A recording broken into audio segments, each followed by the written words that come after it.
روشنامه سندای تایمز یا بریتانی ارشیوا شر و لعنتا بشار اسد زلال و دیار و شک و گمان تیده نینه که همو فرمان اشکنجه دانه و کشتنا شورشگرین سوریه راست جه بشار اسد بخوا درد که.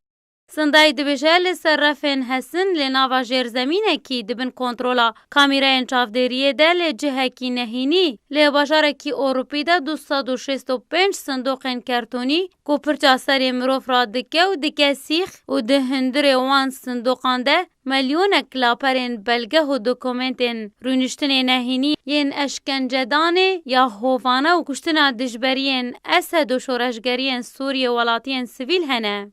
حضور به عنوان به مورا دولت سوریه امضای سروک رژیم سوریه بشار اسد هیا. روشنامه سندای دبیجه او مزنترین جهه دکومنتاریه که بلگه شرکی هجی بردامه دیده هاتیه برهف کرن.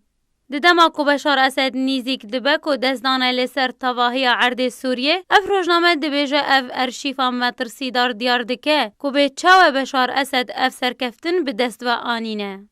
او ارشیف دیار دکه که رژیم اسد برمیلین تقینه رو ایریشن اسمانی آویتی سر ناوندین سویلان و حتی خستخانه یانجی دشرکی ده که نیزیکی 9 میلیون سوری هاتنه کشتن و زیده تری 5 میلیونان روینه سوریه.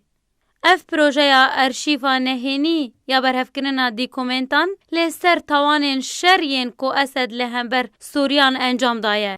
جه هزرا پیل وایلی بو و اوقا لشکرکی کندی بو و لیکولینر بو ده توانین جنگی ده و گلک رشبین بو جدادگه ها جنائیان دولتی بو یا کو به نریناوی گلک سس و پرته چونه.